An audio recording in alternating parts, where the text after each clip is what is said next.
नवीन नाशिकमधील प्रभाग क्रमांक 24 अंतर्गत असलेल्या हिंदू हृदय सम्राट बाळासाहेब ठाकरे उद्यानात नागरिकांसाठी अत्याधुनिक मॉडर्न सर्क्युलर डोम पॅव्हेलियन उभारण्यास मंजुरी मिळाली आहे। या महत्त्वाकांक्षी प्रकल्पासाठी 1,35,32,606 इतका निधी मंजूर करण्यात आला असून नगरसेवक तथा शिवसेना महानगर प्रमुख प्रवीण उर्फ बंटी तिदमे यांच्या सातत्यपूर्व पाठपुराव्याला यश मिळाल्याचे सांगितले जाते।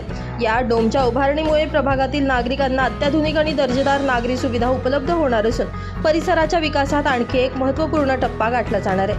नागरिकांसाठी सर्व ऋतूंमध्ये वापरता येईल असे बहुउद्देशीय सुविधा केंद्र या ठिकाणी विकसित करण्यात येणार आहे।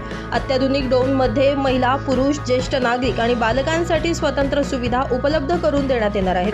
तसेच योगा, व्यायाम, हास्य क्लब, इंडोर गेम्स, सांस्कृतिक कार्यक्रम, सामाजिक उपक्रम आणि विविध सामुदायिक कार्यक्रमांसाठी सुसज्ज आणि प्रशस्त जागा निर्माण केली जाणार आहे। या प्रकल्पामुळे परिसरातील नागरिकांना आरोग्य, मनोरंजन आणि सामाजिक उपक्रमांसाठी अत्याधुनिक व्यासपीठ उपलब्ध होणार असून प्रभाग 24च्या विकासात हा प्रकल्प महत्त्वाचा मैलाचा दगड ठरणार असल्याची भावना नागरिकांकडून व्यक्त होती आहे।